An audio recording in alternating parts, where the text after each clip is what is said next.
S'en aller! Nous en avons assez de nous occuper de toi! Mais pourquoi? Pars! Tu n'es plus la bienvenue ici! Va-t'en! Le lendemain matin de mon accouchement, mon mari a quitté l'hôpital pour aller chercher des vêtements. Il n'est jamais revenu. À la place, à 7h14 du matin, ma belle-mère est arrivée. Elle m'a tendu mes papiers de sortie. Elle m'a dit qu'il n'y avait plus de place pour moi chez eux. Et ce matin-là, j'ai porté ma fille nouveau-née hors du centre hospitalier universitaire Pellegrin, à Bordeaux.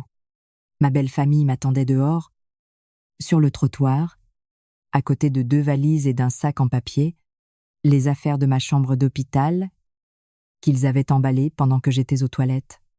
Ma belle-mère a dit « Nous en avons fait assez ». Puis elle s'est dirigée vers sa voiture. Je suis restée plantée sur le trottoir, devant l'hôpital, avec ma fille dans les bras et mes 2 valises aux pieds. Dans cet air si particulier de Bordeaux en avril, assez doux pour être dehors, mais pas assez pour un bébé de 11 heures. 30 minutes plus tard, un gros 4x4 noir s'est garé. Ma mère en est sortie. À ses côtés se trouvait une avocate que je ne connaissais pas encore. Elle portait un dossier. Elles ont mis mes valises dans le coffre. Elles m'ont aidé à m'installer à l'arrière avec le bébé. Elles ne m'ont rien dit sur ce dossier. 6 mois plus tard, cette même famille qui m'avait laissée sur ce trottoir me suppliait de ne pas signer un document « Abonnez-vous avant d'aller plus loin ». Maintenant, laissez-moi vous ramener en arrière, parce que ce qu'il y avait dans ce dossier n'est pas ce que vous croyez. Et pour comprendre, il faut savoir qui j'étais avant cet hôpital, qui était la famille de mon mari, et ce que j'ai passé 3 ans à refuser de voir clairement. Je m'appelle Nathalie Bernard. J'ai 33 ans. Je suis cadre de santé à Bordeaux. Je fais ce métier depuis 8 ans. Je gère les opérations et les finances d'un groupe médical régional, le genre de travail qui exige de comprendre les contrats, la conformité légale et le langage très précis des accords institutionnels que la plupart des gens signent sans les lire. Je précise cela parce que lire ou ne pas lire est au cœur de cette histoire, pas ma lecture à moi, celle de mon mari, et pour comprendre pourquoi, il faut comprendre l'homme que j'ai épousé. Et la famille dont il vient, il s'appelle Christophe Lemaire, il avait 30, et 1 an quand nous nous sommes mariés. Il avait cette qualité spécifique qu'ont certains hommes qui ont grandi dans des familles où ils sont le centre de l'univers, facile à vivre et chaleureux. Le genre de personne qui remplit une pièce de sa présence sans effort apparent. Il excellait dans la performance de la fiabilité. Il était là quand il disait qu'il serait là. Il appelait quand il disait qu'il appellerait. Il faisait des projets et s'y tenait. Surtout dans les premiers mois, quand tenir ses promesses est la chose qui compte le plus pour la personne qui décide si elle peut vous faire confiance. Cette performance a duré environ 14 mois. Non pas qu'il ait cessé d'appeler ou d'être là au sens pratique. Il restait présent, mais la substance derrière cette façade s'est révélée beaucoup plus fine que l'illusion elle-même. Il avait des opinions sur tout, mais aucune conviction.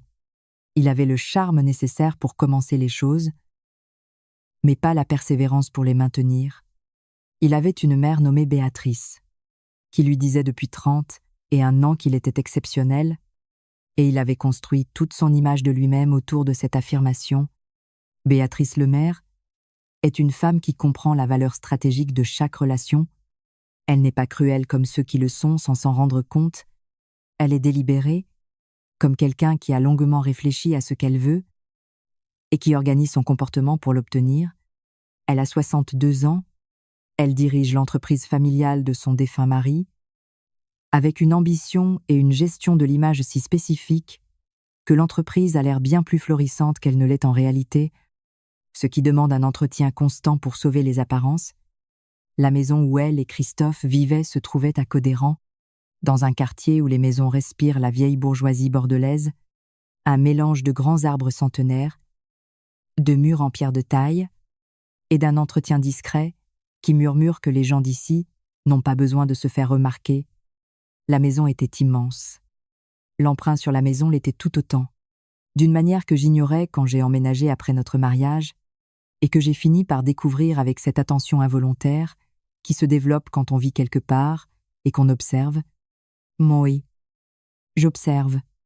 C'est mon métier.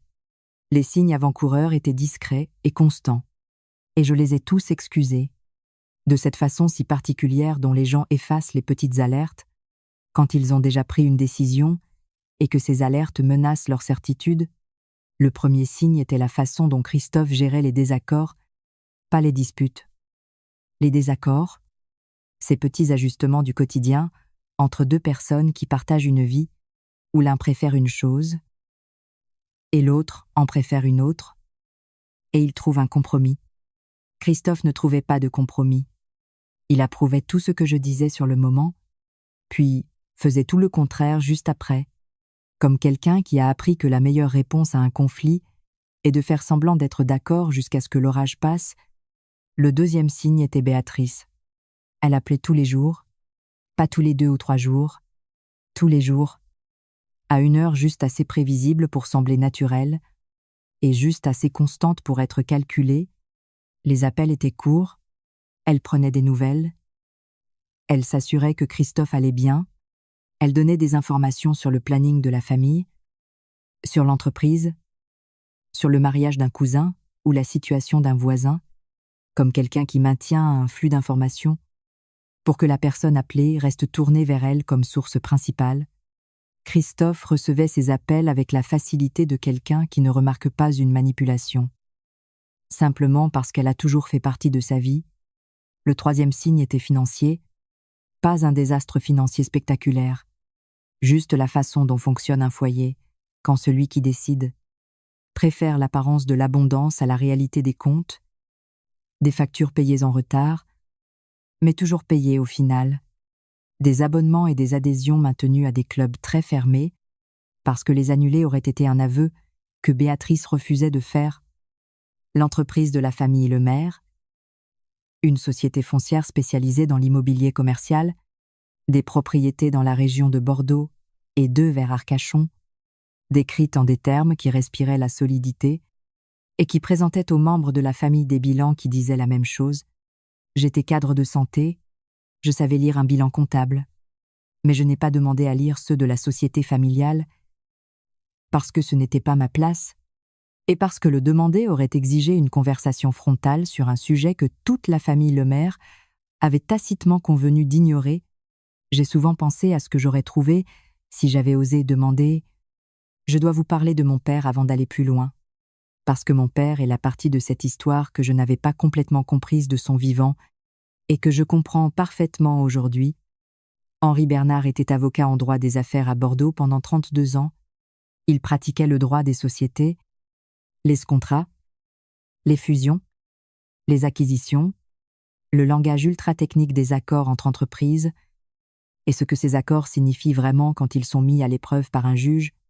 C'était le genre d'avocat qui lisait chaque ligne 2 fois et qui gardait des traces écrites, comme quelqu'un qui sait que le document écrit est la vérité, que l'accord verbal n'est qu'une intention, et que les deux sont rarement la même chose.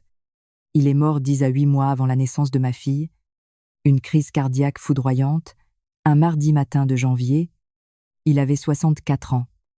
Il était en excellente santé selon tous les critères mesurables, et il ne l'était pas d'une façon qui ne se mesure pas, ce qui est la nature même des crises cardiaques. Il avait rencontré Christophe 2 fois avant le mariage. La première fois, lors d'un dîner en famille chez mes parents à Pessac, où Christophe a joué la meilleure version de lui-même, avec l'application minutieuse de quelqu'un qui sait que l'audition est cruciale. Mon père a été chaleureux avec lui, mais il l'observait de cette façon qu'il avait de tout scanner, pas avec méfiance, mais avec attention. La deuxième rencontre a eu lieu dans le cabinet de mon père en centre-ville. Mon père avait demandé à Christophe de passer pour discuter de papiers liés au mariage. Il n'avait pas parlé de contrat de mariage. Il avait parlé de montage patrimonial, le genre de choses qu'Henri Bernard aurait fait pour n'importe lequel de ses enfants sur le point de se marier, parce qu'Henri Bernard croyait que la transparence financière avant le mariage était une forme de respect mutuel. Je n'étais pas présente à cette réunion. Mon père m'a dit plus tard que cela s'était bien passé. Il a dit que Christophe s'était montré très arrangeant. Il a dit que les papiers étaient en ordre. Il ne m'a pas donné les détails spécifiques de ces papiers. Je n'ai pas demandé, parce que j'avais confiance en lui, et parce que le terme montage patrimonial plutôt que séparation de biens rendait la chose plus administrative que décisive, et parce qu'à 29 ans, amoureuse et en plein préparatif de mariage, je ne prêtais pas ma plus grande attention à la paperasse. Il est mort avant d'avoir eu une raison de m'expliquer ce qu'il avait réellement mis en place. Le dossier que ma mère portait en sortant de ce gros 4x4, sur le trottoir devant l'hôpital Pellegrin, un matin d'avril, venait de l'associée de mon père, une femme nommée Isabelle Rousseau, qui avait travaillé avec lui pendant 20 ans et qui gardait ce dossier depuis la fameuse réunion avec Christophe. En attendant le jour où ce dossier deviendrait vital, ce jour est arrivé sur le trottoir de l'hôpital, mais j'anticipe. J'ai emménagé dans la maison de Codéran après notre mariage, pas par enthousiasme, par sens pratique. Christophe y vivait. Nous étions mariés, la maison était immense. Béatrice occupait une aile entière, qui fonctionnait comme son propre appartement, et Christophe et moi avions tout l'étage supérieur. Cet arrangement avait tout d'une situation décrite comme temporaire, mais structurée comme permanente. Béatrice disait « C'est notre maison de famille ». Elle le disait comme on dit les choses, censée affirmer une propriété sans le dire frontalement. Elle l'a dit quand j'ai réaménagé la cuisine pour la rendre fonctionnelle plutôt que décorative. Elle l'a dit quand j'ai suggéré de repeindre la chambre d'amis. Elle l'a dit quand j'ai mentionné à Christophe que le terrain du côté sud avait un problème d'écoulement des eaux et que ça allait menacer les fondations si on ne faisait rien. J'ai réglé le problème moi-même, j'ai engagé l'entreprise, j'ai supervisé les travaux, j'ai payé avec mon propre compte. Béatrice a remercié Christophe de s'en être occupé. La grossesse n'était pas planifiée au mois près, mais ce n'était pas non plus une surprise. Nous avions parlé d'avoir des enfants, de cette façon abstraite des couples qui s'accordent à dire que les enfants feront partie de leur avenir, et quand je suis tombée enceinte à 32 ans, l'abstraction est devenue très concrète, d'une manière qui vous percute bien plus vite que la préparation elle-même. J'ai continué à travailler presque jusqu'au bout, pas à cause d'une pression financière, mais parce que ce travail était à moi, et que m'arrêter m'aurait donné l'impression de lâcher la chose la plus solide de ma vie. Au moment même où la fragilité de tout le reste devenait évidente, le rôle de Béatrice pendant la grossesse a été celui de quelqu'un qui a décidé que cette naissance appartenait à son histoire à elle, plutôt qu'à la mienne. Elle a organisé la fête prénatale, sans me demander mon avis sur la liste des invités. Elle donnait son avis sur les prénoms avec l'autorité de celle dont la voix trancherait à la fin. Elle parlait du bébé comme de notre petit enfant, en utilisant ce notre pour affirmer un droit qu'il ne lui accordait pas. Christophe a traversé la grossesse comme il traversait la plupart des choses, présent en surface, absent en profondeur. Il venait aux échographies quand on le lui rappelait, il montrait l'enthousiasme approprié quand la situation sociale l'exigeait. Il ne me demandait pas comment je me sentais, parce qu'il voulait vraiment le savoir. Il le demandait pour cocher la case du bon mari. J'ai remarqué tout ça. Je l'ai rangé dans un coin de ma tête, là où s'entassaient les choses que je remarquais et pour lesquelles je n'avais pas encore décidé quoi faire. J'étais enceinte de 8 mois quand j'ai arrêté de me mentir, pas à cause d'un drame spectaculaire, mais parce que l'accumulation était devenue telle que ma capacité à lui trouver des excuses avait atteint ses limites. Jeudi soir, j'étais allongée dans mon lit, j'écoutais Christophe au téléphone avec Béatrice dans le couloir. Sa voix était basse, le genre de conversation qui s'arrête net quand on s'approche, cette qualité très précise d'un échange entre deux personnes qui ont un accord secret qu'elles veulent cacher à une troisième. Et j'ai compris, avec la froideur d'une vérité enfouie depuis longtemps, que je passais mon temps à me convaincre que mon mariage fonctionnait. Au lieu de le comprendre, j'ai appelé maître Isabelle Rousseau le lendemain matin, pas parce que je savais pour le dossier. Je ne savais rien du dossier. Je l'ai appelée parce qu'elle avait été l'associée de mon père, parce que j'avais besoin d'une avocate, et parce que la seule en qui j'avais confiance était celle en qui mon père avait confiance. Elle m'a dit « J'attendais votre appel. Nathalie. » Il y a des choses que j'aurais dû vous dire plus tôt. J'aimerais que vous passiez au cabinet. J'ai pris rendez-vous pour la semaine suivante. Ma fille est née 3 jours avant ce rendez-vous. Le travail a duré 15 heures. Christophe était là pour la plupart d'entre elles. Pas de la manière dont on veut que quelqu'un soit là pendant 15 heures de douleur, de la manière de quelqu'un qui gère son propre inconfort face à la situation. Tout en faisant semblant de vous soutenir, il m'a tenu la main quand les sages-femmes lui ont dit de le faire. Il a dit les phrases qu'on attendait de lui. Il était là quand notre fille est née. Il l'a tenue. Il l'a regardée avec une émotion qui était réelle, l'expression d'un homme percuté par quelque chose de beaucoup plus grand que ce à quoi il s'était préparé, cette expression que la parentalité arrache à ceux qui n'avaient pas vraiment compris dans quoi il s'était engagé. Elle s'appelle Clara. Elle pesait 3 kilos de sang. Et elle est arrivée dans ce monde avec l'assurance de quelqu'un qui s'en sortirait très bien, quelles que soient les circonstances. Je l'ai compris immédiatement. Et ça n'a jamais cessé d'être vrai. J'avais 32 ans. Je venais d'accoucher. J'étais dans un lit d'hôpital. Mon mari tenait notre fille. Et je ne savais pas encore que le lendemain matin, il serait parti. Il a dit qu'il allait chercher des vêtements de rechange. Il l'a dit à 22 heures. 6 heures après la naissance de Clara, il a embrassé mon front. Il a embrassé le front de Clara. Il est sorti de la chambre. Les infirmières sont allées. Est venue toute la nuit. Clara a dormi. S'est réveillée. He dormi. Je n'ai pas dormi. Parce que les jeunes mères à l'hôpital ne dorment pas, et parce que quelque chose au fond de moi savait, comme on sait les choses avant qu'elles ne soient dites, que le matin allait m'apporter une épreuve que je devais affronter éveillée. À 7h14, la porte s'est ouverte. Béatrice Lemaire est entrée. Elle était habillée pour sa journée, pas une tenue pour rendre visite à l'hôpital, une tenue de femme d'affaires, la tenue de quelqu'un qui a un programme bien rempli après cet arrêt. Elle avait les papiers de sortie dans la main. Elle les avait déjà récupérés au poste des infirmières, ce qui voulait dire qu'elle était dans le bâtiment avant même de venir dans ma chambre, ce qui voulait dire que tout était méticuleusement orchestré. Elle a posé les papiers sur la table de nuit. Elle a dit « Christophe ne reviendra pas ». Elle a dit « Il n'y a plus de place pour toi dans la maison ». Elle a dit « Nous en avons fait assez ». Elle est partie. J'ai regardé Clara qui dormait dans son berceau transparent. Puis je me suis levée, je me suis habillée, j'ai signé les papiers de sortie, j'ai mis ma fille dans le siège auto que l'hôpital m'avait prêté, et je suis sortie de l'hôpital Pellegrin. Dans ce matin d'avril, les valises m'attendaient déjà sur le trottoir. Le trottoir devant un hôpital un matin d'avril n'est pas l'endroit où on veut se trouver avec un nouveau-né. Je veux décrire les détails.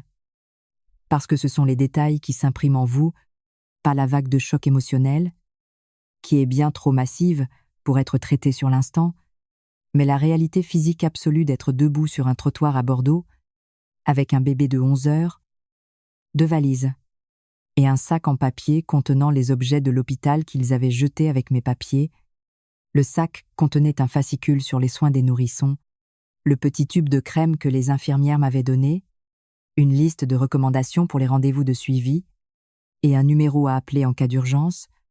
Il ne contenait pas d'adresse, où dormir le soir même. Je suis restée sur le trottoir, et j'ai fait la seule chose utile à ma disposition. J'ai tenu Clara correctement. Elle était dans son siège, et j'ai ajusté les sangles avec l'attention chirurgicale de quelqu'un à qui 4 infirmières différentes ont expliqué comment régler des sangles et qui applique ses instructions parce que c'est le seul contrôle qui lui reste. Je n'ai pas pleuré, pas par une force mentale surhumaine, mais parce que le moment était trop violent pour des larmes ordinaires. À la place, j'étais intensément présente avec Clara, qui était chaude, qui respirait, et qui ignorait totalement l'existence de ce trottoir. Mon téléphone était dans la poche de mon manteau. Je n'avais encore appelé personne. J'étais à l'hôpital depuis 30 heures. La veille avait été ce qu'elle avait été. Je n'avais pas appelé ma mère, parce qu'il n'y avait pas de raison de l'alerter avant ce moment, mais maintenant il y en avait une. Et j'allais l'appeler. J'ai glissé la main dans ma poche. Un gros 4x4 noir a tourné dans la zone de dépose minute. Ma mère s'appelle Patricia Bernard.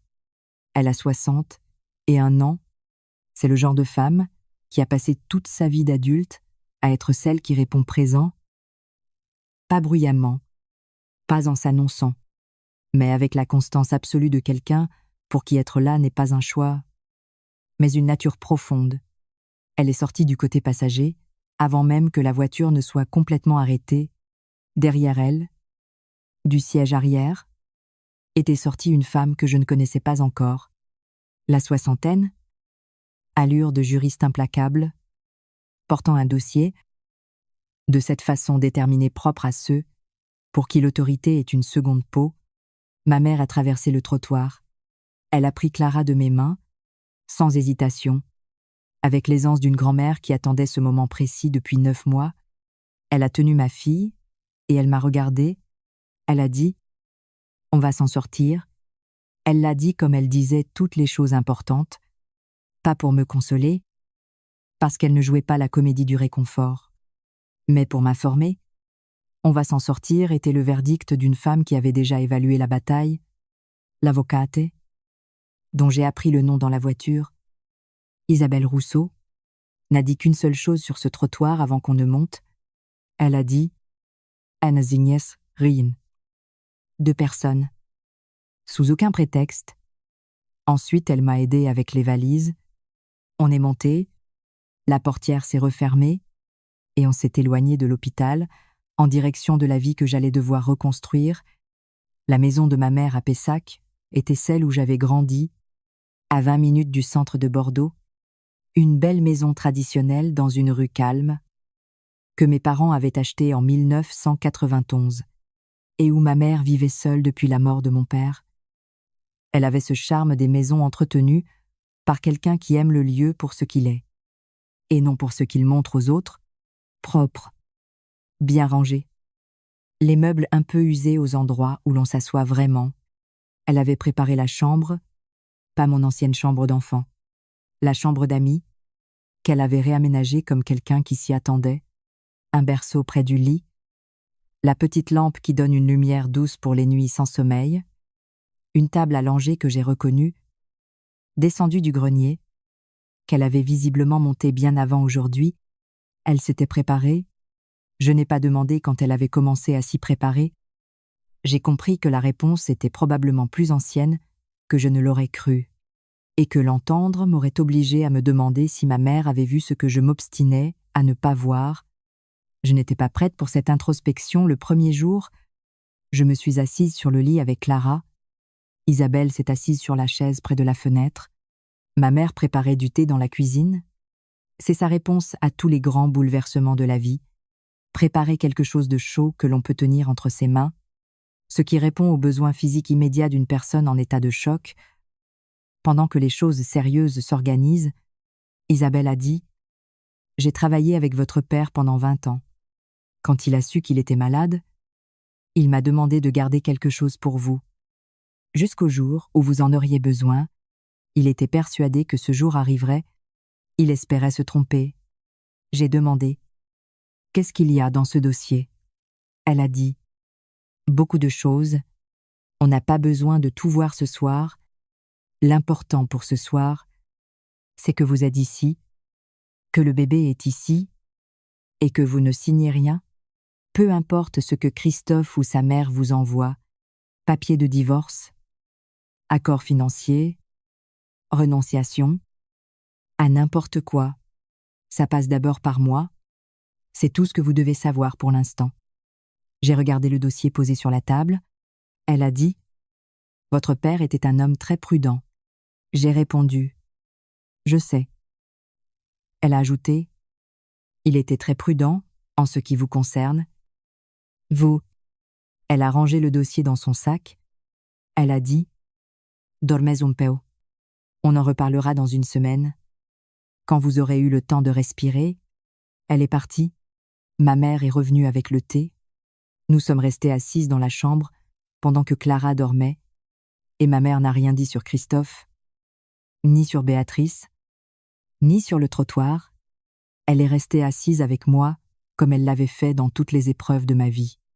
avec sa présence totale, sans ce faux réconfort de façade, qui est la seule chose qui aide vraiment. J'ai fini par m'endormir. Je veux vous raconter la semaine qui a suivi de façon honnête, parce que la vérité est moins dramatique que les films, mais beaucoup plus réelle. Honnêtement, j'ai nourri Clara toutes les 2 ou 3 heures. J'ai dormi entre-temps. Ma mère s'est occupée de tout ce que je ne pouvais pas gérer, ce qui représentait la quasi-totalité de ma vie. Le monde en dehors de cette chambre existait, mais n'était pas la priorité. La priorité était Clara et la logistique pure pour maintenir un nouveau-né en vie, une tâche tellement dévorante qu'elle éclipse tout ce qui voudrait vous dévorer l'esprit. Christophe m'a envoyé un message le 2e jour, pas pour prendre des nouvelles de sa fille, pour dire que son avocat allait me contacter concernant les arrangements. Le mot arrangement résumait tout son état d'esprit. J'ai transféré le message à Isabelle sans répondre.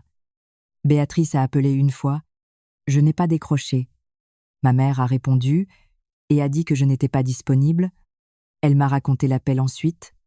Elle a dit que Béatrice était très posée, comme quelqu'un qui a pris une position et s'y tient. Je n'ai pas rappelé. Isabelle a appelé à la fin de la semaine. « Vous êtes prête à parler ?» J'ai dit oui. Elle est venue chez ma mère un samedi matin. Clara avait 8 jours. On s'est assise à la table de la cuisine. Ma mère, Isabelle, et moi avec Clara en écharpe contre ma poitrine. Parce qu'à 8 jours, Clara était plus apaisée contre un corps. Isabelle a ouvert le dossier.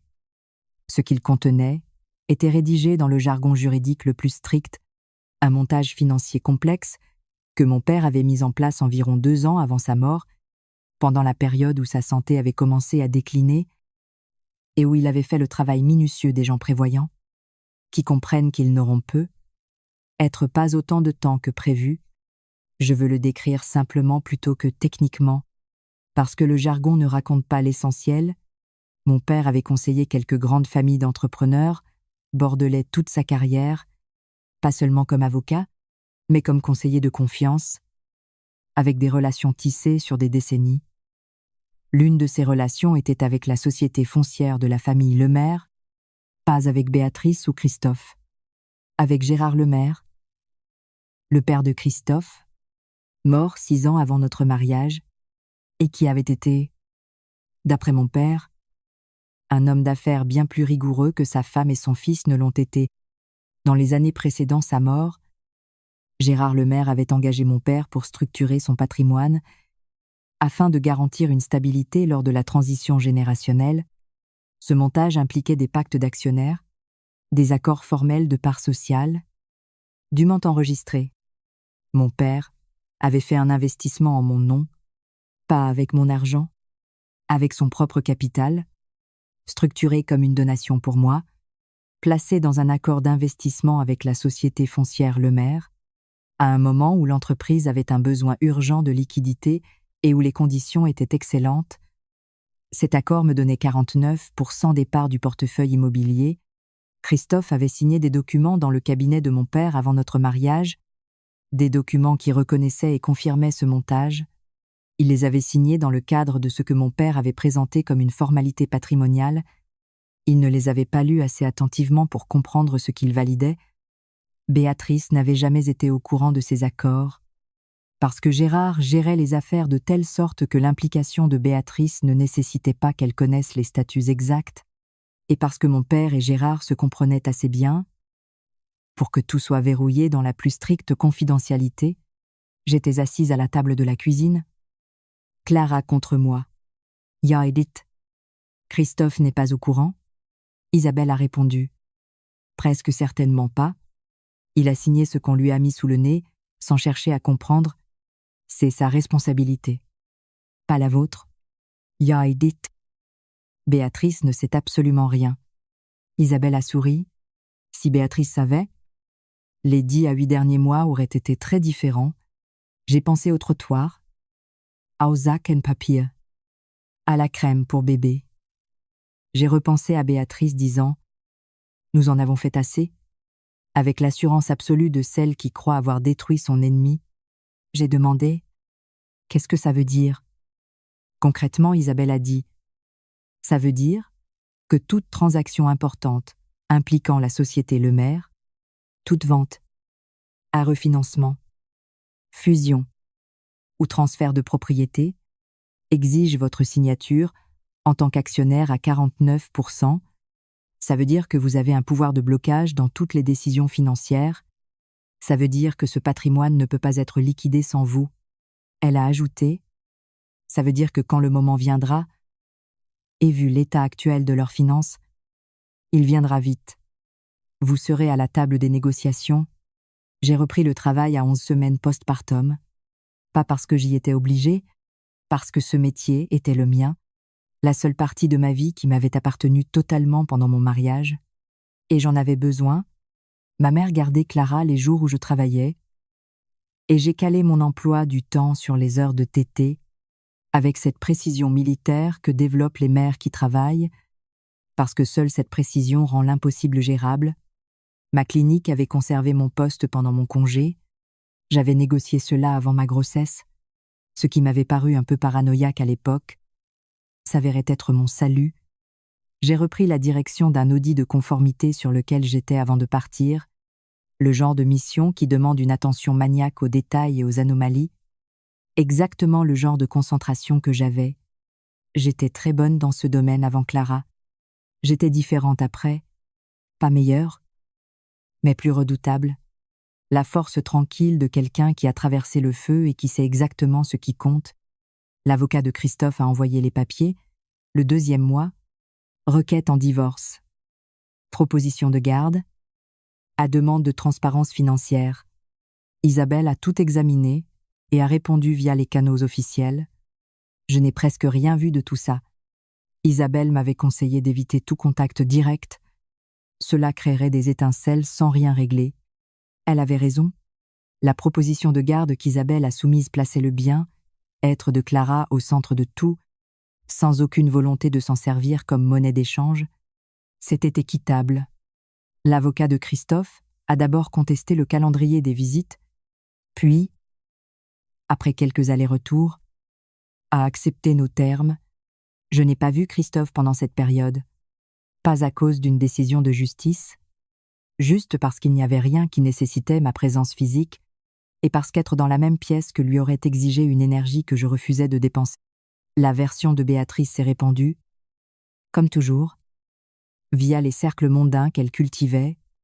Elle racontait à tout le monde que j'étais partie, que j'avais pris le bébé et abandonné la famille, que j'avais été déséquilibrée depuis le début et que la situation était devenue intenable. Elle racontait ça à ses amis, à ses associés, à tout ce microcosme de la bourgeoisie de Codéran qui connaissait le nom Lemaire. Je n'ai jamais répondu publiquement. Les rumeurs font ce qu'elles font. Elles circulent, puis finissent par s'écraser sur le mur de la réalité, et la réalité allait frapper à leur porte. La situation financière de l'entreprise Lemaire s'est dégradée, exactement comme je l'avais prévu en lisant leur bilan. La gestion du parc immobilier par Béatrice était un cache-misère. Béatrice sauvait les apparences en laissant l'essentiel pourrir. Les bâtiments qui nécessitaient de gros travaux voyaient leur entretien repoussé. Les prêts, et supportables quand les taux d'intérêt étaient bas, étaient devenus asphyxiants. Au 4e mois, après ma sortie de l'hôpital, l'entreprise Lemaire était dans une impasse financière totale. Pas une faillite immédiate, mais la lente agonie d'une structure qui nécessite une vente urgente de ses actifs. La solution de Béatrice a été de vendre le portefeuille immobilier à un gros fonds d'investissement parisien. La vente aurait généré assez de liquidités pour éponger les dettes et laisser à Béatrice une somme pour maintenir son rang social. Les avocats du fonds parisien ont exigé les documents standards, audit, acte de propriété, vérification des statuts, trait bilan, toute la radiographie légale de ce qu'ils achetaient. Isabelle a reçu un appel de l'avocat du fonds d'investissement au 5e mois. Il a dit « Nous avons une question concernant la structure du capital Lemaire. Nos vérifications ont révélé des statuts que nous devons éclaircir avant de signer. » Isabelle a répondu « Je serais ravie de vous éclairer. » Il a dit Nos documents indiquent que 49% des parts appartiennent à une certaine Nathalie Bernard. Nous avons besoin de la signature de Madame Bernard pour que la session aboutisse. Isabelle a répondu qu'elle allait organiser une réunion. Elle m'a appelé le soir même. Elle a dit « Il est temps d'ouvrir le dossier ». J'ai regardé Clara, qui dormait dans son berceau. Ya Edith. Fixez le rendez-vous. La réunion a été programmée un jeudi matin d'octobre, au cabinet d'Isabelle, sur le cours de l'intendance. Son cabinet occupait le 4e étage d'un bel immeuble, le genre de bureau qui impose le respect par la sobriété, l'atmosphère de ces endroits où l'on tranche des affaires à plusieurs millions avec le plus grand des calmes. La salle de conférence pouvait accueillir 12 personnes. Isabelle l'avait organisée avec l'intention de quelqu'un qui sait que la disposition d'une pièce parle avant même que le premier mot ne soit prononcé. Des dossiers devant chaque siège, les chaises placées pour que ceux qui entrent fassent directement face à ceux déjà installés, ce qui signifiait que lorsque Béatrice franchirait la porte, elle tomberait nez à nez avec moi. Je suis arrivée à 8h30. La réunion était à 9h. Je me suis assise à ma place, avec un café, et cette immobilité absolue que j'avais cultivée au cours des 6 derniers mois. Je ne jouais pas la sérénité. Je l'étais. J'avais passé 6 mois à être mère, à être une professionnelle, et à ne plus jamais me trouver dans la même pièce que Christophe ou Béatrice. Ce temps m'avait donné une lucidité féroce. Isabelle s'est assise à côté de moi. Elle a dit « Ils ne savent pas encore. Leur avocat sait qu'il y a un actionnaire bloquant.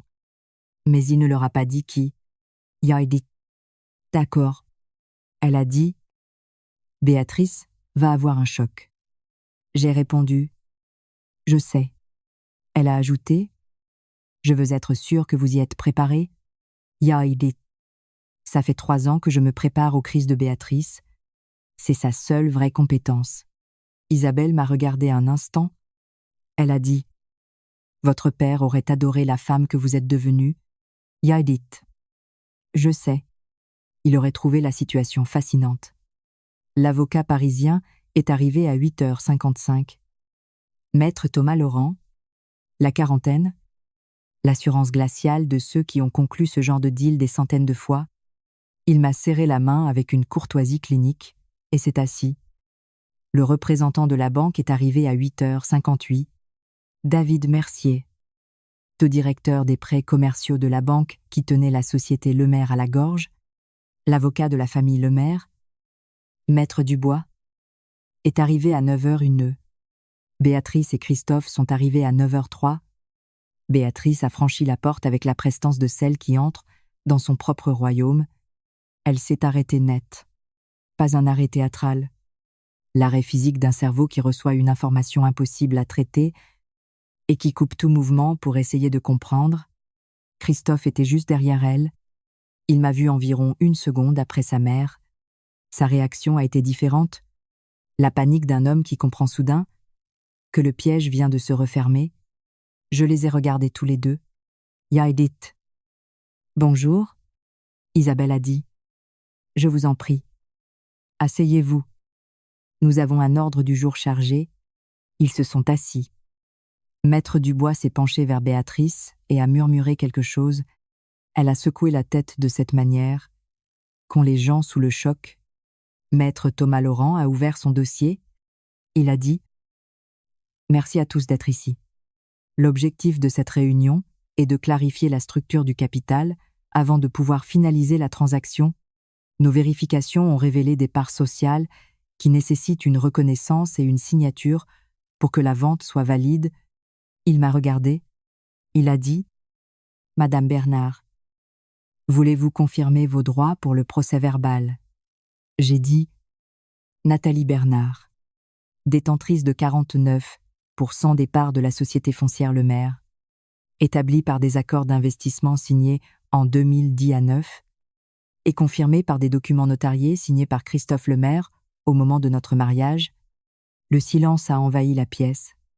Les banquiers, David Mercier, lisait un papier dans son dossier. Il n'avait pas l'air surpris. Il avait déjà lu le montage, avant de venir. Maître Dubois a dit à Béatrice Vous étiez au courant. Béatrice a répondu. Non. Le mot était plat. Il contenait tout le poids de ce que cela signifiait pour elle. Ne pas savoir que près de la moitié de son empire appartenait à celle qu'elle avait jetée à la rue. Christophe a dit. Mon père s'était arrangé avec Henri Bernard. J'ai signé des papiers avant le mariage. Je n'ai pas compris ce que je signais. Maître Dubois a rétorqué. Vous avez signé un pacte d'actionnaires. Sans le lire, Christophe a balbutié. Henri avait parlé d'organisation du patrimoine, des formalités de routine. Maître Dubois a regardé Isabelle. Isabelle a croisé les mains.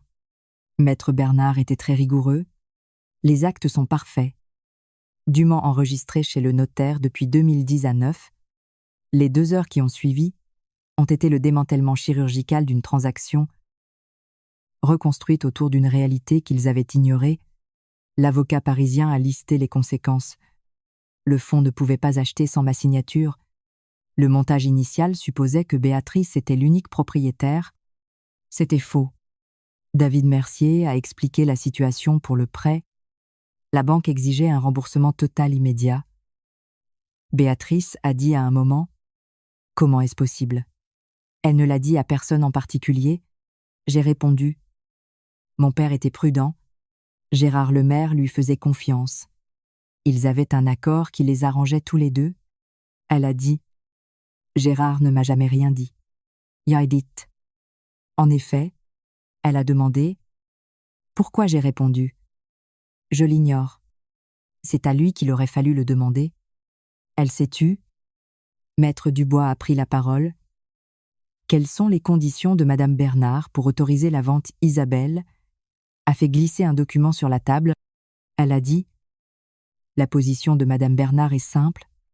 Elle est prête à signer la vente à des conditions qui reflètent ses 49%. Madame Bernard recevra 49% du produit net de la vente. Une fois les dettes bancaires soldées, ces conditions sont non négociables. Maître Dubois a dit « Béatrice recevra 50 et 1%. Isabelle a répondu « Exact. » Maître Dubois a demandé « Et si Madame Bernard refuse de signer ?» Isabelle a dit « La transaction est annulée, le fonds parisien se retire.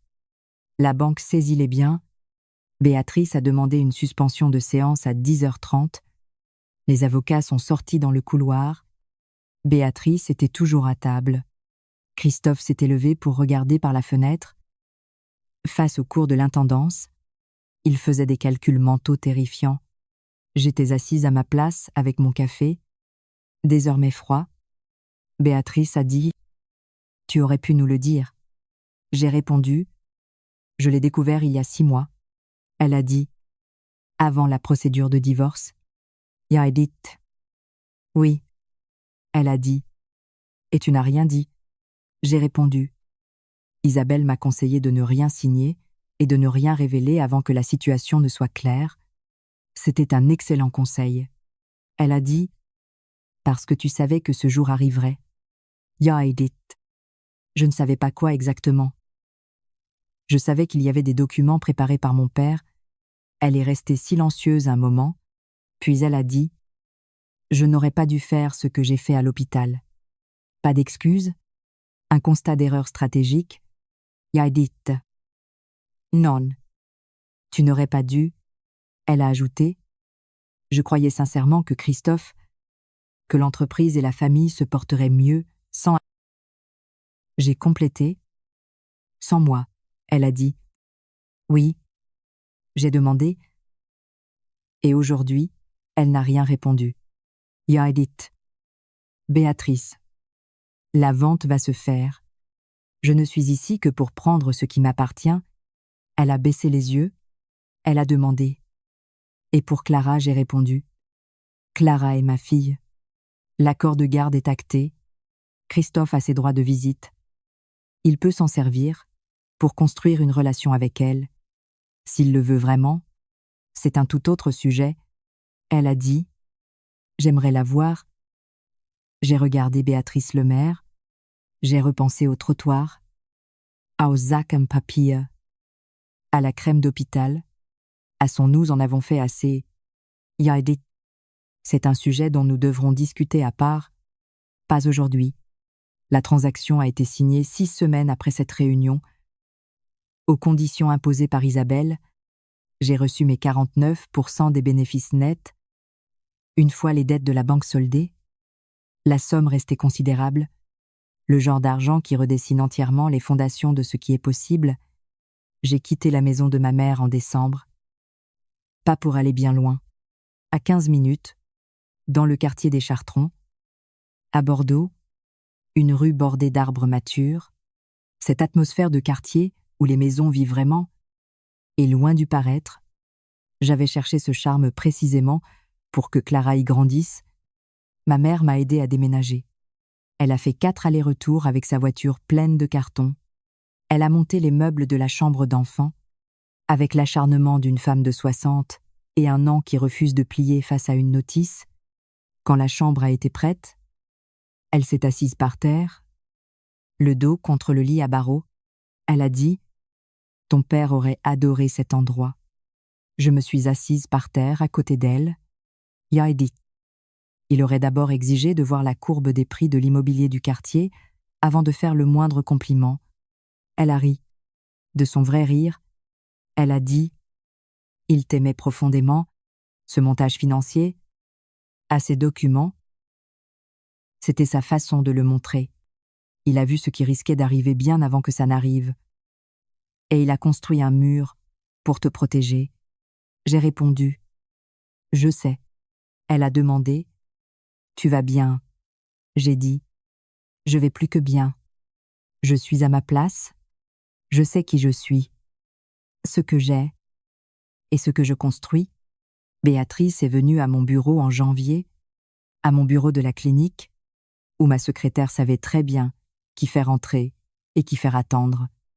Béatrice avait appelé avant de venir, ce qui était Enzoy.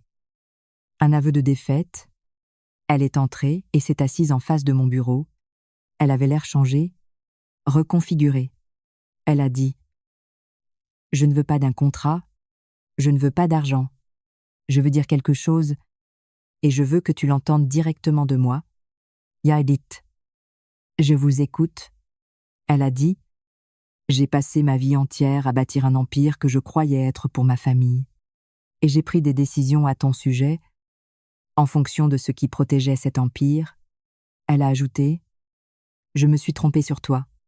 Et le lendemain de la naissance de ta fille, j'ai fait une chose que je ne pourrai jamais effacer. » Le bureau était silencieux. Elle a dit « Je ne te demande pas de me pardonner. Je te demande de savoir que j'ai pris la mesure de ce que j'ai fait. Yaedit.